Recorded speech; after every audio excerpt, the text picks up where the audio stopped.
ونستغفره ونؤمن به ونتوكل عليه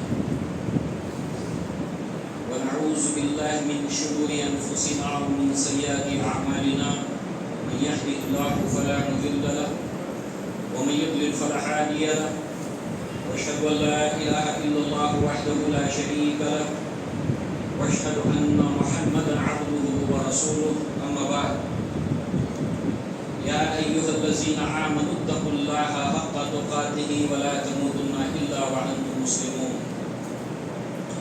يا ايها الناس اتقوا ربكم الذي خلقكم من نفس واحده وخلق منها زوجها وبث منهما رجالا كثيرا ونساء واتقوا الله الذي تساءلون به والارحام ان الله كان عليكم رقيبا يا ايها الذين امنوا اتقوا الله وقولوا قولا سديدا يصلح لكم اعمالكم ويغفر لكم ذنوبكم ومن يطع الله ورسوله فقد فاز فوزا عظيما فان خير الحديث كتاب الله وخير الهدي هدي محمد صلى الله عليه وسلم وشر الأمور محدثاتها وكل محدثة بدعة وكل بدعة ضلالة وكل ضلالة في النار وقال الله تبارك وتعالى قاف والقرآن المجيد بل عجبوا أن جاءهم منذر منهم فقال الكافرون هذا شيء عجيب أإذا متنا وكنا ترابا ذلك رجع بعيد قد علمنا ما تنقص الأرض منهم وعندنا كتاب حفيظ بل كذبوا بالحق لما جاءهم فهم في امر مريج وقال الله تبارك وتعالى ان عدة الشهور عند الله 12 شهرا في كتاب الله يوم خلق السماوات والارض رب اشرح لي صدري ويسر لي امري واحلل عقدة من لساني يفقهوا قولي اللهم ارنا الحق حقا وارزقنا اتباعه وارنا الباطل باطلا وارزقنا اجتنابه آمين يا رب العالمين اللهم لا سهل الا ما جعلته سهلا وانت تجعل الحزن سهلا اذا شئت حاضرین جمعہ ماحول موسم اس سے ہم سب واقف ہیں محرم کا مہینہ ہے ہر سال اس مہینے میں جو کچھ ہم دیکھتے ہیں سنتے ہیں دیکھتے چلے آئے ہیں اسی نسبت سے محرم کا یہ محترم مہینہ ماہ محرم اور مسلمان اسے کیا کرنا چاہیے اور وہ کیا کر رہا ہے دراصل شیطان اور اس کی ذریت اس کا ایک ہتھ کنڈا پہلے دن سے رہا ہے اول دن سے جو کرنے کا کام ہے اس سے وہ ہٹا دیتا ہے اور ایسے کام میں لگا دیتا ہے جو کرنے کا نہیں ہے آدم کے بچوں کو دیکھیں حابیل اور قابیل اللہ تعالیٰ نے حابیل کی قربانی کو قبول کیا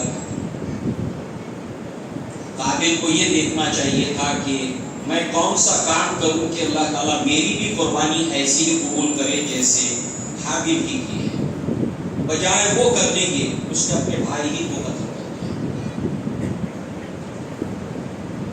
اس حوالے سے پہلے دن سے یہ بہترین کارگر ہتھ کنڈا شیطان کا ہے کہ وہ اس کام سے ہٹا دیتا ہے اور اس کام میں لگا دیتا ہے جو کرنے کا نہیں اور جو نہیں کرنے کا کام ہے اس کو بہت ڈیکوریٹ کر کے سجا کر کے بتاتا ہے اس حوالے سے ہم دیکھیں کہ یہ مہینہ ہے کہ مسلمان کو کیا کرنا چاہیے قرآن مجید میں اس مہینے کے تعلق سے محرم کے مہینے کے تعلق سے اللہ تعالیٰ نے کچھ کہا ہے سورہ توبہ جس کو سورہ برات بھی کہتے ہیں اللہ تعالیٰ نے اس کے اندر فرمایا ان عدت الشہور عند اللہ 12 شہرا فی کتاب اللہ یوم خلق السماوات والارض منہا اربعۃ حرم ذالک الدین القیم فلا تظلموا فیہن انفسکم وقاتلوا المشرکین کافۃ کما یقاتلونکم کافۃ واعلموا ان اللہ مع المتقین. ہاں اللہ نے اس ماہ مبارک کے بارے میں قرآن مجید میں ارشاد فرمایا. اور قرآن مجید کس لیے نازل ہوا؟ یہ ہدایت کے لیے نازل ہوا. گویا یہ آیت بھی تمام مسلمانوں کے لیے قیامت تک کے لیے ہدایت اور رہنمائی ہے. اللہ تعالیٰ نے فرمایا اس آیت کے اندر اس کی ہلکی سی ترجمانی دیکھنے سے پہلے اس آیت کے آخری حصے میں اللہ تعالیٰ نے فرمایا کہ وَعَلَمُوا أَنَّ اللَّهَ مَعَ الْمُتَّقِينَ، کہ اچھی طرح سے سن لو، جان لو، اپنی گرہ سے یہ باندھ لو کہ اللہ تعالیٰ متقین کے ساتھ ہے. جو تقویٰ کی روش اختیار کرتے ہیں، جو اللہ سے ڈرتے ہیں، اللہ ان کے ساتھ ہے. قرآن مجید میں کتنی آیات ہیں جن کا اختتام تقویٰ پر ہوتا ہے. وَأُولَٰئِكَ هُمُ الْمُتَّقُونَ، کہیں آغاز ہوتا ہے یا ایھا الذین آمنوا اتقوا اللہ، کہیں شروعات تقویٰ سے ہوتی ہے آیت کی، کہیں اختتام تقویٰ سے ہوتا ہے، کہیں درمیان میں تقویٰ آتا ہے، اور کئی بار قرآن مجید میں 6000 سے زائد آیات کے اندر جو ہے وہ تقویٰ کا ذکر آیا ہے. تو یہ کیا ہے؟ آپ دیکھیں کہ اس کو سمجھنے کے لیے اللہ نے جگہ جگہ تقویٰ کا حکم دیا. جیسے کوئی انسان کھانا کھا رہا ہے اور کہتا ہے پانی لاؤ، پانی لاؤ. کوئی انسان غسل کے لیے تیاری کر رہا ہے، کہتا ہے پانی لاؤ. کوئی خاتون کپڑے کو صاف کر رہی ہے، کہتی ہے پانی لاؤ، پانی لاؤ، پانی لاؤ، پانی لاؤ. مگر تینوں جگہ پر پانی کے منگوانے کی وجہ مختلف ہے، تقاضا مختلف ہے. یہاں پر پینے کے لیے جب کھانے کے لیے بیٹھے ہیں تو پانی مانگا جا رہا ہے، کپڑے کی صفائی کے لیے پانی مانگا جا رہا ہے، اور غسل کے لیے پانی مانگا جا رہا ہے. بالکل اسی طریقے سے چاہے تقویٰ ابتدا میں آئے، درمیان میں آئے، آخر میں آئے، وہاں پر اللہ تعالیٰ مسلمانوں سے کوئی نہ کوئی مطالبہ کرتا ہے. تو یہاں پر اللہ نے فرمایا کہ وَاعْلَمُوا أَنَّ اللَّهَ مَعَ الْمُتَّقِينَ، متقین کا ذکر وہ اچھی طرح جان لو کہ متقین کے ساتھ اللہ تبارک و تعالیٰ ہے. تو یہاں پر اللہ تعالیٰ نے کچھ اوامر اور نواہی دیے ہیں، یعنی ڈوز اینڈ ڈو ناٹس، یہ کرو اور یہ مت کرو. اور جو کوئی اس پر عمل پیرا ہوگا وہ انسان متقی اور اللہ اس کے ساتھ ہے. تو اللہ نے اس آیت میں کس چیز کا حکم دیا؟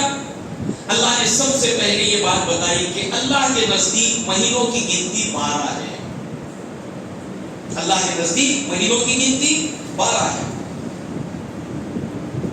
اور یہ گنتی اللہ تعالیٰ نے کتاب کے اندر لوح محفوظ میں، تقدیر کی کتاب میں اس کو اللہ نے لکھ دیا ہے. کتاب اللہ مقدر ہے سال کے اندر 12 مہینے. یہ اللہ نے جب کائنات کو بنایا تو اس کے پلاننگ میں یہ 12 مہینے رکھے تھے. جب سے یوم خلق السماوات والارض، جب سے اللہ نے زمین اور آسمان کو بنایا تب سے گنتی سال کی 12 مہینے. اور ان 12 مہینوں کے اندر 4 مہینے ہیں محترم. منہا اربعۃ حرم، 4 مہینے محترم ہیں. اب یہ 4 مہینے کون سے ہیں؟ اللہ کے نبی صلی اللہ علیہ وسلم نے اس کی وضاحت کی، بتایا وہ 4 مہینوں میں سے 3 تو ایک کے بعد ایک آتے ہیں، ذی القعدہ، ذی الحجہ اور محرم جو ابھی چل رہا ہے، اور ایک ہے رجب کا مہینہ. یہ 4 مہینے محترم ہیں. لہذا ان 4 مہینوں کے تعلق سے اللہ تعالیٰ نے قرآن میں اور اللہ کے نبی نے احادیث کے اندر جو مسلمانوں کو تعلیم دی کہ ان 4 مہینوں میں کیا کرنا ہے. اس آیت کے اندر بھی اس میں اللہ نے فرمایا فَلَا تَظْلِمُوا فِيهِنَّ أَنفُسَكُمْ، تو ان 4 مہینوں میں اپنے نفس کے اوپر ظلم مت کرو. اور ظلم اس کا معنی کیا بتایا علماء لغت نے؟ وَضَعُ الشَّيْءِ فِي غَيْرِ مَحْلِهِ، کسی چیز کو اس کی اصل جگہ سے ہٹا کر دوسری جگہ پر رکھ دینا. جیسے فین ہے اس کی ایک جگہ ہے، آپ نے اس کو نکال کر زمین پہ رکھ دیا، یہ ظلم ہے۔ یا کسی چیز کو جو اس کی جگہ نہیں ہے اس کو اٹھا کر اس جگہ پہ رکھ دینا، جیسے ٹوپی ہے سر پہ انسان پہنتا ہے، اس کی جگہ سے ہٹا کر انسان پاؤں میں رکھ دے، ظلم ہے۔ موزہ انسان پاؤں میں پہنتا ہے، اس کو اٹھا کر سر پہ رکھ دے یا جوتا سر پہ رکھ دے، یہ اس کی جگہ نہیں ہے، یہ دونوں ظلم ہے۔ کسی چیز کو اس کی جگہ سے ہٹا کر دوسری جگہ رکھ دینا ظلم، اور جو کسی چیز کی جگہ نہیں اس کو وہ جگہ دے دینا یہ ظلم ہے۔ اللہ نے فرمایا اس میں ظلم نہ کرو، اور اس مہینے کے اندر جو کرنے کا کام ہے اس کو چھوڑ کر جو کام نہیں کیا جاتا وہ ظلم ہے، اور جو نہیں کرنا چاہیے جس کا جو مقام اور جگہ نہیں ہے اس کو وہ جگہ دے دینا یہ ظلم ہے۔ اور اللہ نے اس میں فرمایا کہ اس میں ظلم مت کرو ان 4 مہینوں میں۔ اور کیا حکم دیا؟ احادیث میں اس کی تفصیلات کیا ہیں؟ ان مہینوں کا احترام کرو، رسپیکٹ کرو، جہاں کہیں تم ہو امن و امان رکھو، فتنہ فساد شور شرابہ ہلہ گلا غیر شرعی کام اس سے اپنے آپ کو بچاؤ۔ اس کی حکمت علماء نے بتائی کہ حج کے ایام کے اندر جب حج شروع ہوتا ہے تو لوگ ذی القعدہ سے اپنے اپنے علاقوں سے گھروں سے حج کے لیے نکلتے ہیں، تو اپنے گھر سے نکل کر اپنے ملک سے نکل کر اللہ کے گھر تک پہنچنے تک راستے میں امن و امان ہو۔ حج کو تکمیل کے بعد حاجی اللہ کا مہمان پھر واپس گھر کی طرف لوٹتا ہے، لہذا اہل ایمان پوری دنیا میں امن و امان رکھو تاکہ حاجی اللہ کا یہ مہمان امن و امان کے ساتھ میں واپس اپنے گھر لوٹے۔ اللہ کے نبی صلی اللہ علیہ وسلم نے، صحابہ کرام نے، تابعین نے، تبع تابعین نے اتہاس اٹھا کر دیکھیں کیا کبھی جلسے جلوس ان تمام چیزوں کا انعقاد اس ماہ میں کیا؟ شور شرابہ اللہ کیا؟ رہا زبان بالوں کو کھولنا، گالوں پر تپاچے لگانا، سینہ کو بھی کرنا، نوحہ کرنا، ماتم کرنا، ان تمام چیزوں کے متعلق اللہ کے نبی صلی اللہ علیہ وسلم نے جب خواتین سے بیعت لی فتح مکہ کے بعد، اس کے اندر الفاظ تھے کہ نہ اللہ تبارک و تعالیٰ کے سوا وہ کسی اور کی عبادت نہ کریں گی، اس کے ساتھ کسی کو شریک نہ کریں گی، اللہ کے رسول کی حد استطاعت جو ہے وہ اللہ کے نبی صلی اللہ علیہ وسلم کی اطاعت کریں گی، اور چوری نہیں کریں گی، بہتان نہیں باندھیں گی، نوحہ نہیں کریں گی، ماتم نہیں کریں گی، سینہ کو بھی نہیں کریں گی، بال نہیں کھولیں گی۔ یہ عورتیں عہد کرتی تھی اسلام میں آنے کے بعد، اللہ کے نبی سے یہ بیعت کرتی تھی کہ ہم یہ نہیں کریں گے اور یہ کریں گے۔ دیکھیے معاملہ کیا ہے، کہیں دور دور تک اس کا اسلام سے کوئی طریقہ، کوئی اللہ کے نبی کا حکم۔ بہرحال اللہ تبارک و تعالیٰ نے فرمایا کہ اللہ متقین کے ساتھ ہے، یعنی جو اللہ نے حکم دیا وہ کرو اس میں، اور جس سے اللہ نے روک دیا اس سے رک جاؤ۔ ان مہینوں کا احترام کرنا۔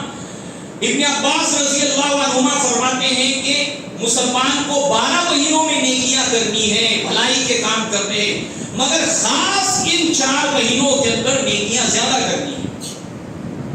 12 مہینوں کے اندر اپنے آپ کو معصیت اور گناہ سے بچانا ہے، مگر ان 4 مہینوں میں زیادہ بچانے کی کوشش کرنا ہے گناہ سے۔ یہ ان کا احترام ہے۔ اللہ نے اس چیز کے کرنے کا حکم کیا، اور جس سے روکا اپنے نفس کے اوپر ظلم مت کرو ان مہینوں کے اندر۔ ظلم کے معنی بھی آپ نے دیکھ لیں، یہی سیدھا دین ہے، ذالک الدین القیم۔ لہذا اب آئیے اس ماہ مبارک کے تعلق سے کچھ اللہ کے نبی کی باتیں دیکھتے ہیں۔ مسلمان اور سچا مومن وہ ہوتا ہے جو اللہ تعالیٰ کی کتاب کو، محمد رسول اللہ کی سنت کو مضبوطی سے تھام لے، اور قیامت سے پہلے قیامت تک اللہ کے نبی صلی اللہ علیہ وسلم نے گمراہی سے بچنے کے لیے، بے-راہی سے بچنے کے لیے جن جن چیزوں کو تھامنے کی تلقین دی، اس کے اندر اعتصام بالکتاب و سنت، اللہ کی کتاب کو، محمد رسول اللہ کی سنت کو مضبوطی سے تھامے رہنا۔ اب آئیے اللہ کے نبی کی سنت میں احادیث میں اس کے تعلق سے کیا ہے، قرآن میں ہم نے دیکھ لیا۔ اس کے تعلق سے بے دربے کتاب الصیام کے اندر بخاری کے اندر روایتیں ہیں، عائشہ صدیقہ رضی اللہ عنہا سے، ابو قتادہ رضی اللہ عنہ سے، مسلم شریف اور بخاری میں، عائشہ صدیقہ رضی اللہ عنہا سے۔ نمبر 1، دور جاہلیت کے اندر بھی عاشورہ یعنی محرم کی 10ویں تاریخ کا روزہ قریش رکھا کرتے تھے۔ عائشہ صدیقہ رضی اللہ عنہا فرماتی ہے، بخاری میں روایت ہے، دور جاہلیت میں بھی قریش رکھا کرتے تھے۔ اللہ کے نبی صلی اللہ علیہ وسلم نے بھی اس مہینے کی 10ویں تاریخ کا روزہ رکھا ہے۔ اب کسی کو مبادا یہ غلط فہمی نہ ہو جائے کہ جو روزہ رکھا جاتا ہے وہ دراصل اس کا تعلق کوئی کربلا کے واقعے کے ساتھ ہے، یا حسین رضی اللہ عنہ جو صحابی رسول ہیں، اللہ کے نبی کے نواسے ہیں اور اہل بیت میں سے ہیں، اللہ کے نبی نے ان کو جنت کے اندر نوجوانوں کے سردار قرار دیا، بڑا مقام اور مرتبہ ہے۔ آپ کی شہادت سے جو بھی انسان نے آپ کو شہید کیا، جو اس سازش کے اندر شریک رہا اور جو اس سے خوش ہوا، کسی مسلمان اور مومن کا یہ شیوا نہیں کہ وہ ان 3 طرح کے لوگوں کے اندر شامل ہو جائے۔ اللہ کے نبی صلی اللہ علیہ وسلم کو بڑا پیار اور محبت اپنے ان نوازوں سے تھا۔ اس کے اوپر بہت سی روایتیں ہیں۔ ایک مرتبہ اللہ کے نبی صلی اللہ علیہ وسلم ممبر پر خطبہ دے رہے تھے اور حسن اور حسین رضی اللہ عنہما جو ہے وہ بھاگے بھاگے بچے سے چلے آئے، کپڑا پاؤں میں بس کر کہیں گر نہ جائے، اللہ کے نبی ممبر سے اترے اور آپ کو سنبھال لیا۔ اتنی محبت، اتنا پیار۔ آپ اگر سجدے میں ہوتے تو اگر حسن حسین آپ کی پیٹھ پر سوار ہوتے تو اللہ کے نبی اپنے سجدے کو طویل کر دیتے۔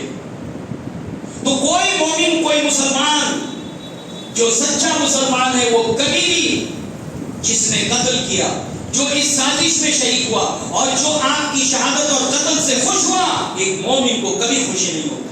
ایک مسلمان کے لیے، ایک مومن کے لیے اس کے دل پر یہ بہت بڑا صدمہ ہے، ایک تکلیف کی بات ہے۔ مگر سوال یہ پیدا ہوتا ہے کہ اسلام نے ہمیں دکھ اور سکھ کو لے کر کیا آزاد چھوڑ دیا ہے؟ سورہ یونس کی آیت ہے جس کے اندر اللہ تبارک و تعالیٰ نے انسان کے خوش ہونے کا یا انسان کے دکھی ہونے کے تعلق سے اللہ تعالیٰ نے واضح طور پر فرمایا، جب عمر بن الخطاب کا دور خلافت تھا اور بیت المال کھچا کچ بھرا تھا، ہر طرف خوشحالی خوشحالی تھی، تو لوگوں نے کہا کہ آپ کو خوشی نہیں ہوتی؟ آپ نے فرمایا کہ اللہ تعالیٰ نے خوشی منانے کے معاملے میں، غم منانے کے معاملے میں ہمیں آزاد نہیں چھوڑا۔ اور پھر آپ نے سورہ یونس کی آیت پڑھی، قل بفضل اللہ وبرحمتہ فبذلک فلیفرحوا، کہ کہہ دیجیے یہ اللہ تعالیٰ کا فضل ہے، اسلام مراد اس کی ہے، اور رحمت ہے اللہ تعالیٰ کی، مراد قرآن ہے۔ اگر خوشی منانا ہے اس پر خوشی مناؤ۔ عمر بن الخطاب کہتے کہ اللہ نے آزاد نہیں چھوڑا، جس چیز پر چاہے خوشی مناؤ، عید مناؤ، جس چیز پر چاہے غم مناؤ اور ماتم مناؤ، آزاد نہیں چھوڑا۔ جب آخری آیت نازل ہوئی، اليوم اکملت لکم دینکم واتممت علیکم نعمتی ورضیت لکم الاسلام دینا، یہ آیت نازل ہوئی تو یہودیوں نے صحابہ کرام سے کہا مدینہ میں، اگر یہ آیت ہمارے نبی پر نازل ہوتی تو اس دن کو ہم عید کا دن مناتے۔ نبی کو خبر دی گئی، کیا اللہ کے نبی نے عید کا دن منایا؟ نہیں۔ آزاد نہیں ہے مسلمان کہ جس چیز پر چاہے خوشی منائے، جس چیز پر چاہے غم منائے۔ گھر میں میت ہو گئی ہے، 3 دن تک انسان سوگ منائے، بعد میں اپنے معمولات میں زندگی پر آ جائے۔ اگر بیوہ ہے، اس کے شوہر کا انتقال ہوا ہے، وہ عدت میں رہے گی 4 ماہ 10 دن۔ تمام کے تمام چھوٹی بڑی باتیں اللہ تعالیٰ نے دین کے تعلق سے بتا دی۔ اب اس کے اندر کوئی چیز داخل کر کے اضافہ کرنا، ایڈیشن کرنا، یہ گویا نبی کے اوپر بہتان لگانا ہے۔ اس طرح سے زبان سے نہیں کہ نبی نے یہ بتانا بھول گئے تھے معاذ اللہ اور یہ دین میں کمی رہ گئی تھی، اللہ نے فرمایا میں دین کو تمام کر دیا، شریعت کو تمام کر دیا، تو گویا اللہ نے بھی اس کو تمام نہیں کیا، انکمپلیٹ رکھا اور اللہ کے رسول نے یہ بتایا نہیں۔ سوچئے کیا اور تمام کی تعریف علماء لغت نے بیان کی مثال دے کر کہ جیسے پانی سے پیالہ لبالب بھرا ہو، ایک قطرے کی گنجائش نہیں ہے تو یہ تمام ہے، اگر ایک قطرے بھی اس میں رکھنے کی جگہ ہے تو پھر یہ تمام نہیں ہے۔ اور اللہ نے فرمایا کہ میں نے شریعت کو تمام کر دیا، شریعت ہے یہ کرو یہ مت کرو، ڈوز اینڈ ڈو ناٹس، حرام حلال، یہ کرنا ہے یہ نہیں کرنا ہے، مکمل کر دیا اللہ تعالیٰ۔ لہذا یہ واقعہ جو کربلا کی صورت میں ہے، شہادت حسین کی صورت میں ہے، ہجرت کے 60 سال کے بعد وقوع پذیر ہوا اور اللہ کے نبی کی وفات کے 50 سال کے بعد 61 ہجری کے اندر۔ تو اس روزے کا، اس سیام کا اس سے کوئی تعلق نہیں کہ دور جاہلیت میں قریش رکھتے تھے، اللہ کے نبی نے رکھا۔ اللہ کے نبی سے پوچھا گیا، ابو ہریرہ رضی اللہ عنہ فرماتے ہیں، سئیلا، آپ سے سوال پوچھا گیا کہ کون سے روزے رمضان کے بعد افضل ہیں، رمضان کے فرض روزوں کے بعد کون سا روزہ، کون سے روزے افضل ہیں؟ اللہ کے نبی صلی اللہ علیہ وسلم نے فرمایا کہ رمضان کے فرض روزوں کے بعد افضل روزے محرم کے روزے، یہ حدیث کے اندر، مگر ان روزوں کا کوئی تعلق کی شہادت سے نہیں، نبی موجود ہے اور یہ واقعہ آپ کی وفات کے 50 سال کے بعد ہوا۔ اللہ کے نبی صلی اللہ علیہ وسلم اس مہینے کے روزے کو افضل جانتے تھے، ابن عباس رضی اللہ عنہما کا یہ قول ہے۔ عبداللہ ابن عباس کا یہ قول ہے، اللہ کے نبی اس سے زیادہ محترم روزے رمضان کے کسی مہینے کے نہیں جانتے تھے۔ اللہ کے نبی صلی اللہ علیہ وسلم ہجرت کر کے مدینہ آئے، آپ نے بھی روزہ رکھا اور صحابہ کو بھی حکم دیا کہ روزہ رکھیں۔ پھر یہ بھی معلوم ہوا کہ یہودی بھی اس دن روزہ رکھتے ہیں۔ اللہ کے نبی صلی اللہ علیہ وسلم نے دریافت کیا کہ تم روزہ کیوں رکھتے ہو؟ تو یہود نے بتایا کہ اسی روز اللہ تبارک و تعالیٰ نے فرعون جیسے ظالم سے بنی اسرائیل کو نجات دی تھی، موسیٰ علیہ السلام کو فتح دی تھی، تو اس کی خوشی کے اندر موسیٰ علیہ السلام نے روزہ رکھا تھا، اور اسی خوشی میں ہم روزے کو رکھتے ہیں تاکہ ہم اس نسبت سے موسیٰ سے تم سے زیادہ قریب ہونے کا حق رکھتے ہیں۔ لہذا اللہ کے نبی صلی اللہ علیہ وسلم نے فرمایا کہ تم لوگ یہود کی مخالفت کرو، وہ 10 کو رکھتے ہیں، لہذا اگلے سال اگر میں بخیر حیات رہا تو 9 کو روزہ رکھوں گا۔ معلوم ہوا اسی بنیاد پر علماء کہتے ہیں کہ یہود چونکہ ایک دن کا رکھتے تھے تو لہذا ان کی مخالفت کے اندر 9 اس کے ساتھ شامل کیا جائے کہ نبی نے اپنے اس ارادے کا، نیت کا اظہار کیا، پھر اگلے سال تک آپ نہیں رہے، لہذا 9 اس اعتبار سے بھی کہ نبی نے ارادہ کیا اور اللہ نے فرمایا فاستبقوا الخیرات، اللہ تعالیٰ جن کی دعاؤں کو قبول کرتا ہے اور جو نیک لوگ ہوتے ہیں وہ نیکیوں میں دیر نہیں جلدی کرتے ہیں، تو 11 کے مقابلے میں 9 جلدی ہے، نبی کا فرمان کیا تو 9 کے ساتھ 10 کو ملایا جائے، اور اگر کسی وجہ سے رہ جائے 9 کا روزہ تو 10 تاریخ کے ساتھ 11 کو ملایا جائے تاکہ یہود کی مخالفت ہو جائے۔ اب دیکھیے آپ نے تمام باتیں قرآن احادیث کی روشنی میں سنی، کہیں اس کا کوئی تعلق شہادت حسین کے ساتھ میں رضی اللہ عنہ نہیں ہے۔ اللہ تعالیٰ نے قرآن میں فرمایا وَلَا تَقْفُ مَا لَيْسَ لَكَ بِهِ عِلْمٌ إِنَّ السَّمْعَ وَالْبَصَرَ وَالْفُؤَادَ كُلُّ أُولَٰئِكَ كَانَ عَنْهُ مسؤولا، کہ سنو کہ کسی ایسی چیز کے پیچھے مت چلو، ایسی چیز پر عمل نہ کرو جس کا تمہیں علم نہیں، اس لیے کہ تمہاری سماعت جس سے علم حاصل ہوتا ہے سن کر، تمہاری آنکھیں جس سے دیکھ کر اور پڑھ کر علم حاصل ہوتا ہے، اللہ تعالیٰ دل اور دماغ جو نتیجے نکالتے ہیں ان سب کے بارے میں اللہ تم سے سوال پوچھے گا۔ اسی بنیاد پر بخاری رحمہ اللہ نے کتاب العلم کے اندر ایک باقاعدہ کتاب قائم کی، چیپٹر قائم کیا، العلم قبل القول والعمل، کسی بھی بات کو کہنے سے پہلے اور عمل کرنے سے پہلے اس کا علم حاصل کرو۔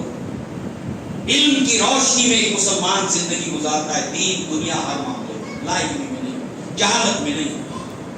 اس اعتبار سے یہاں پر اللہ کے نبی کا یہ عمل ملتا ہے اس مہینے کے اندر۔ قرآن نے کس چیز کا حکم دیا وہ بھی ہم نے دیکھا۔ اب آئیے مزید، اللہ کے نبی کی یہ سنت تھی، ان تمام اعمال کے نتیجے میں یہ کیا آج مسلمان کر رہا ہے؟ اس کے اوپر ہر بات کے اوپر سوال نشان اپنے ذہن میں رکھیں، اور جو کچھ کر رہا ہے اس کا کوئی اسلام سے تعلق ہے؟ کہیں قرآن حدیث میں اس کا ذکر ہے؟ اللہ کے نبی کی یہ سنت اور طریقہ رہا، صحابہ کا طریقہ رہا، اسلاف کا طریقہ رہا، جب کبھی بھی وہ نئی تاریخ کا چاند دیکھتے تو دعا پڑھتے، اللہ اکبر۔ آپ دیکھیے مسلمان یہ کرتا ہے، محرم کا چاند دیکھا، کیا اس عمل کو کیا؟ یہ نبی کا عمل ہے، صحابہ کا، اور بہترین دور اسلام کا، اس دور کے اندر کے مومنوں کا، مسلمانوں کا عمل ہے۔ اللہ اکبر، اللہ بڑا ہے۔ اللہم اہلہ علینا بالامن والایمان والسلامۃ والاسلام والتوفیق لما تحب وترضى ربنا وربک اللہ۔ اللہ بڑا ہے۔ اے اللہ، اس چاند کو تو ہمیں دکھا امن کے ساتھ اور ایمان کے ساتھ، پورا مہینہ ہمارا امن اور ایمان کے ساتھ گزرے۔ سوال، کیا یہ مہینہ امن و امان سے جاتا ہے یا شور ہنگامہ، اللہ سینہ کو بھی شور شرابہ، اللہ کی مخلوق کو تکلیف؟ اے اللہ، اس مہینے کو ہمیں امن کے ساتھ اور ایمان کے ساتھ دکھا، سلامتی کے ساتھ دکھا، اسلام کے ساتھ دکھا، ہمیں اس کام کے کرنے کی توفیق دے جس کو تو پسند کرتا ہے۔ جو ہو رہا ہے اللہ اس کو پسند کرتا ہے۔ اللہ کے نبی نے معراج میں دیکھا کہ تارکول کا لباس پہنایا جا رہا ہے ایسی عورتوں کو، کانٹے دار تارکول کا لباس پہنایا جا رہا ہے عورتوں کو۔ اللہ کے نبی نے پوچھا یہ کون عورتیں ہیں؟ کہا گیا یہ عورتیں وہ تھیں جو دکھ کے اندر، غم کے اندر تپاچے لگاتی تھی، گالوں پر بالوں کو کھولتی تھی، سینہ کو بھی کرتی تھی، نوحہ کرتی تھی، ماتم کرتی تھی۔ جیسا جرم ویسی سزا، اللہ تعالیٰ بندوں پر ظلم نہیں کرتا۔ مثال کے طور پر حشر کے میدان میں کچھ لوگ کو وہ اللہ باولا بنا کر اٹھائے گا، پاگل بنا کر اٹھائے گا۔ کیوں؟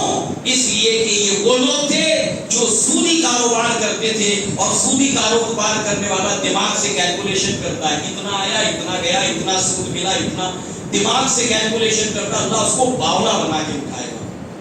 جو آدمی متکبر تھا، اللہ تعالیٰ قیامت کے دن اس کو چونٹی کی طرح حقیر بنا کر اٹھائے گا، سب لوگ اس کو رون گے۔ اپنے آپ کو بڑا سمجھتا تھا، سب لوگ اس کو قیامت کے دن رون گے۔ جیسا جرم ویسی سزا۔ تو دنیا میں بہت سینہ کو بھی کرتی تھی، بالوں کو کھولتی تھی، تپاچوں کو لگاتی تھی۔ یہ ڈامر اور تارکول جو سڑک پہ گرم بچھایا جاتا ہے، اس کا لباس جب پہنایا جائے گا، کامیدار سوچی کتنا ہلائے گی، کتنا تڑپڑائے گی۔ جیسا دنیا میں جرم ویسی آخرت میں سزا۔ لہذا سلامتی کے ساتھ دکھا، اسلام کے ساتھ دکھا، اور ہمیں اس کام کے کرنے کی توفیق دے جسے تو پسند کرتا ہے۔ اے جان، تمہارا اور ہمارا رب اللہ ہے۔ توحید کا اعلان، ابتدا میں اللہ اکبر، آخر میں توحید۔ کیا مسلمان اس عمل کو کرتا ہے؟ شیطان کا ہتھکڑا کیا ہے؟ اس کام سے ہٹا دیتا ہے اور دوسرے کام کو اتنا سجا کر چمکا کر دکھاتا ہے، اتنا مزین کر کے دکھاتا ہے کہ نتیجے کے اندر انسان کی نگاہ اصل کام سے ہٹ جاتی ہے۔ روزہ رکھنا ہے، ہم پانی پی رہے ہیں، پلا رہے ہیں۔ روزہ رکھنا ہے، شربت پی رہے ہیں، پلا رہے ہیں۔ بھوکا رہنا ہے، روما آفتاب تک، ہم خود کھا رہے ہیں، کھچڑا کھلا رہے ہیں۔ جو کرنے کے کام وہ رہے، جو نہیں کرنے ہیں اس کو شامل کر لیا اور دین کا حصہ بنایا۔ اور شیطان کا اسی میں ایک ہتھکڑا یہ ہے کہ جس کام کو جو غیر شرعی ہے، دین سمجھ کر، نیکی سمجھ کر انسان کرتا ہے، اس سے توبہ کی توفیق نہیں ملتی، اور شیطان توبہ سے سب سے زیادہ خائف رہتا ہے، کیونکہ توبہ اس کی ساری محنت پہ پانی پھیر دیتی ہے، اور دین کے اندر نئی چیز ایجاد کرنے والے کو توبہ کی توفیق نہیں ملتی۔ وہ تو ثواب سمجھ کے کرتا ہے، نہاتا ہے، دھوتا ہے، نئے کپڑے پہنتا ہے، اپنے پیسے خرچ کرتا ہے، لوگوں کو تقسیم کرنے کے لیے چندہ دیتا ہے، دینے چاہتا ہے، اس میں پیسے خرچ کرتا ہے۔ لہذا یہ تو دعا ہے جو اللہ کے نبی پڑھا کرتے تھے۔ دوسری طرف اب آئیے، جہاں تک تعلق ہے شہادت کا، اسلام کی تاریخ شہادت کی، مکہ کے اندر سب سے پہلے آل یاسین کے خاندان میں شہادت پائی۔ سمیہ رضی اللہ عنہا ایک خاتون، سب سے پہلے اسلام کے لیے اپنا خون بہایا۔ آپ کے شوہر اللہ کی راہ میں شہید کیے گئے. مکہ کے اندر ایک طویل فہرست شہیدوں کی ہے. عشرہ مبشرہ میں سے عمر ابن الخطاب کی شہادت پہلے محرم کو ہوئی. ذی الحجہ میں آپ کے اوپر نماز کی حالت میں فجر کی حملہ ہوا، پہلی محرم کو آپ کی شہادت ہوئی. 18 ذی الحجہ کو عثمان ابن عفان کی شہادت ہوئی. 17 رمضان المبارک کو علی ابن ابی طالب کی شہادت ہوئی. غزوہ احد کے اندر حمزہ رضی اللہ عنہ کی شہادت ہوئی. 70 صحابہ آپ کے ساتھ شہید ہوئے. ایک لمبی فہرست ہے، کوئی مہینہ شہادتوں سے خالی نہیں. پھر سوال یہ پیدا ہوتا ہے کہ اگر ہم اس کو یادگار بنا کر ہر سال منانا شروع کر دیں تو مہینے میں ایک بھی مہینہ نہیں بچے گا، ہفتے میں ایک ہفتہ نہیں بچے گا، سال میں ایک دن نہیں بچے گا جب ہمیں ہر روز ماتم کرنا پڑے. اور اب تیسری بات سنیے کہ جب اسلامی یہ کیلنڈر 1444 اس وقت ہجرت کے اعتبار سے، اس میں 10 سال اللہ کے نبی صلی اللہ علیہ وسلم نے جب ہجرت کی ہے تو وہاں سے لے کر 1444 سال. ٹھیک، یہ کیلنڈر، یہ جنتری جو بنی ہے، اس کا تاریخی پس منظر کیا ہے، بیک گراؤنڈ کیا، احادیث کے اندر اس کے بارے میں کیا ہے. ابو موسیٰ اشعری رضی اللہ عنہ نے فرمایا کہ امیر المومنین عمر بن الخطاب کا دور خلافت ہے، آپ کے خطوط ہمارے پاس آتے ہیں، ہمارے خطوط آپ کے پاس آتے ہیں، مگر اس کے اوپر سال درج نہیں ہوتا تو کنفیوژن ہوتا ہے. لہذا کوئی جنتری، کوئی کیلنڈر ہمارا متعین کر دے. 12 مہینے تو ہے مگر اس کو ایک ترتیب دی جائے جنتری کو، کیلنڈر کو. تو اس پر جو ہے وہ عمر بن الخطاب نے بھی دیکھا رضی اللہ عنہ کہ ایک خط کے اوپر شعبان کا مہینہ ہے، تو آپ نے فرمایا کون سا شعبان، یہ آنے والا یا یہ جو جاری ہے یا جو گزشتہ گزر چکا. تو پھر صحابہ کرام سے مشورہ کیا کہ ہم سال کا آغاز جنتری جب بنائیں، کیلنڈر جب بنائیں تو کون سے سال کو متعین کریں. تو اس پر یہ طے پایا، بہت سے لوگوں نے اپنی اپنی رائے دی. اللہ کے نبی کی ولادت، جیسے یہ عیسوی کیلنڈر ہے، عیسوی کیلنڈر جنوری سے لے کر دسمبر. نصارہ کا بنایا ہوا، یہ رومیوں کا بنایا ہوا جو کیلنڈر ہے، یہ عیسیٰ علیہ السلام کی ولادت کے اعتبار سے 2023 یہ چل رہا ہے، یعنی آج سے 2023 سال پہلے عیسیٰ علیہ السلام کی ولادت ہوئی تھی، اس اعتبار سے. واللہ اعلم بالصواب، واقعی میں یہ سال برابر ہے نہیں، مگر یہ کیلنڈر اس اعتبار سے. تو کسی نے مشورہ کیا اللہ کے نبی کی ولادت کے سال سے اس کو رکھتے ہیں. کسی نے کہا کہ معراج جب ہوئی تھی اس وقت سے سال کا آغاز کرتے ہیں. عثمان ابن عفان رضی اللہ عنہ نے مشورہ دیا کہ اللہ کے نبی نے ہجرت کا جو عمل شروع کیا مدینہ کی طرف وہ ذی الحجہ کے مہینے میں، اور نیا مہینے کا چاند جو طلوع ہونے والا تھا وہ محرم کا تھا، اس لیے ہم اسی سے سن کا آغاز کریں ہجری کیلنڈر کے اعتبار سے. تو سال طے پایا ہجرت کا اور نیا چاند نکلنے والا تھا محرم کا. تو نئے سال کے لیے دن کون سا منتخب کیا گیا؟ وہ دن کہ 13 سال تک مکہ کے اندر نماز پڑھنے نہیں دی جا رہی، طواف کرنے نہیں دیا جا رہا، تبلیغ کرنے نہیں دی جا رہی، مگر ایک دن تھا کہ اسلام کے لیے سورج طلوع ہوا چاہتا تھا. اللہ نے محمد رسول اللہ صلی اللہ علیہ وسلم اور صحابہ کرام کو مدینہ میں ہجرت کے بعد قوت دی، طاقت دی. عائشہ صدیقہ رضی اللہ عنہا کہتی ہے کہ مکہ میں شریعت نازل نہیں ہوئی، ڈوز اینڈ ڈو ناٹس، یہ کرو یہ نہ کرو، شراب حرام ہے، جوا حرام ہے، یہ حلال ہے، یہ ساری شریعت مدینہ میں نازل ہوئی کیونکہ آپ عمل کرنے کے لیے آزاد تھے. اللہ نے حکم دیا یا عبادی الذین آمنو، اے میرے وہ بندو جو مجھ پر ایمان لائے ہو، ان ارضی واسعۃ، میری زمین وسیع ہے، فیایا فاعبدون، بس میری ہی عبادت کرو. مکہ کے لوگ نماز پڑھنے نہیں دے رہے، اللہ کی عبادت کرنے نہیں دیتے، طواف کرنے نہیں دیتے، اللہ کا نام لینے نہیں دیتے، اس کی عبادت کرنے نہیں دیتے. میری زمین وسیع ہے، ہجرت کر جاؤ. بائے برا لنگس، ملک خدا تنگس، ہجرت کی. اور اب ایک نئے دن کا آغاز، نئے دور کا اسلام کے آغاز ہوا، عظیم الشان. اور ہم وہاں پر صحابہ کی سوچ یہ تھی کہ یہاں سے اسلام کے لیے نیا سورج طلوع ہوا تھا، اور ہم سال کا آغاز رو دھو کر غم کا، ماتم کا سال بنا کر اس کی شروعات. کتنا فرق ہے ان کی سوچ میں اور ہماری سوچ میں. رہا سوال شہادت کا، عنوان اپنی جگہ مفصل ہے مگر مختصر. اتنی شہادتیں اسلام کے اندر موجود ہیں، تو شہادت کا مرتبہ اسلام میں کیا ہے؟ اللہ تبارک و قرآن میں فرمایا سورہ بقرہ میں، سورہ آل عمران میں، وَلَا تَقُولُوا لِمَن يُقْتَلُ فِي سَبِيلِ اللَّهِ أَمْوَاتٌ بَلْ أَحْيَاءٌ وَلَٰكِن لَّا تَشْعُرُونَ۔ جو لوگ اللہ کی راہ میں قتل ہو جائیں انہیں مردہ نہ کہو، وہ زندہ ہیں، تمہیں سمجھ نہیں ہے، تمہیں شعور نہیں ہے۔ اور اللہ نے سورہ آل عمران میں فرمایا وَعِندَ رَبِّهِمْ يُرْزَقُونَ، وہ جو اللہ کی راہ میں قتل ہوئے انہیں مردہ نہ کہو، وہ زندہ ہے اور وہ اللہ کے پاس سے روزی پا رہے ہیں۔ اب اللہ کے پاس سے روزی کیسے پا رہے ہیں؟ یا تو اللہ بتائے قرآن میں یا اللہ کے نبی بتائیں۔ اللہ کے نبی نے بتایا کہ جب ایک مومن کو اللہ کی راہ میں شہید کیا جاتا ہے، اس کے خون کا قطرہ زمین کو چھونے سے پہلے پہلے اللہ اس کو کچھ فضیلتوں سے نوازتا ہے، وہ 10 ہیں، اس میں ہم نہیں جائیں گے تفصیل میں۔ اس کی روح کو لے کر فرشتے نکلتے ہیں اور جنت سے ایک خوشبودار کپڑا لا کر اس کی روح کو لے جاتے ہیں، یہ شہید کا مرتبہ ہے، اور اس کی روح کو سبز رنگ کے پرندوں کے اندر ہرے رنگ کے پرندوں کی پوٹ میں وہ روح رکھی جاتی ہے، اور جنت المأوا میں سے وہ جہاں سے چاہتے ہیں کھاتے پیتے ہیں اور لوٹتے ہیں جنت المأوا سے اللہ کے عرش کے نیچے ان کا قندیل ہے، اس میں وہ بسیرا کرتے ہیں۔ یہ شہید کا مرتبہ اور مقام ہے۔ قیامت کے دن اللہ تبارک و تعالیٰ تمام جنتیوں سے پوچھے گا اور کچھ چاہیے اور کچھ چاہیے، تمام جنتی تو یہ کہیں گے سب تو ہم کو مل گیا، جو ہم نے چاہا وہ بھی ملا، جو اللہ نے وعدہ کیا وہ بھی ملا، جو ہم سوچ نہیں سکتے تھے وہ بھی اللہ نے دیا، اب اور کیا مانگے اور کیا پائیں؟ مگر ایک طبقہ ایسا ہوگا جو اللہ سے کہے ہاں اللہ ہماری یہ خواہش ہے، وہ پوری کر دے۔ وہ خواہش کیا ہے؟ اللہ کہے گا اے اللہ تو دوبارہ دنیا کے اندر ہم کو بھیج دے تاکہ ہم تیری راہ میں اپنی جان کا نذرانہ دے سکیں۔ اللہ کے نبی صلی اللہ علیہ وسلم دعا مانگا کرتے تھے لَوَجِدْتُ أَنْ أُقْتَلَ فِي سَبِيلِ اللَّهِ ثُمَّ أَحْيَا ثُمَّ أُقْتَلَ ثُمَّ أَحْيَا ثُمَّ أُقْتَلَ، میری شدید خواہش ہے کہ مجھے اللہ کی راہ میں قتل کیا جائے، پھر زندہ کیا جائے، پھر قتل کیا جائے، پھر زندہ کیا جائے، پھر قتل کیا جائے۔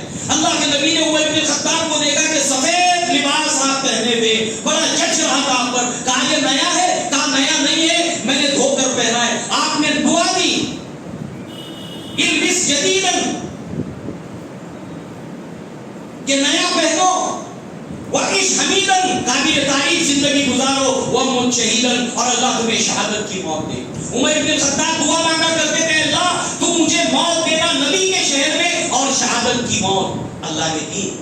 خالد بن ولید کہتے ہیں جب چارپائی کے اوپر بیمار چل رہے تھے مسلموں کو جا کر میرا پیغام پہنچا دو، میرے دل میں شہادت کی شدید خواہش ہے۔ اگر شہادت کے لیے اللہ تبارک و تعالیٰ جب میدان جنگ کے اندر اگر شہادت موت ہوتی تو آج خالد بن ولید اس آرزو کے باوجود چارپائی کے اوپر موت کا انتظار نہیں کرتا۔ یہ تو اللہ تعالیٰ کچھ لوگوں کو چن لیتا ہے، اتخذوا منکم الشہداء، تم میں سے چند لوگوں کو ایز شہداء چن لیتا ہے۔ این سعادت و زور بارگو نیست تان بخشت خدای بخشندہ۔ اللہ نے حسین رضی اللہ عنہ کو شہادت کے لیے قبول کر لیا، اللہ نے عمر بن الخطاب کو جن لوگوں کو قبول کر لیا، یہ اللہ تعالیٰ کی پسند ہے، اللہ کا چوائس ہے، تاکہ اللہ انہیں شہادت کے مرتبے پر فائز کرے۔ اقول قولی ھذا واستغفر اللہ لی ولکم ولسائر المسلمین والمسلمات وآخر دعوانا ان الحمد للہ رب العالمین۔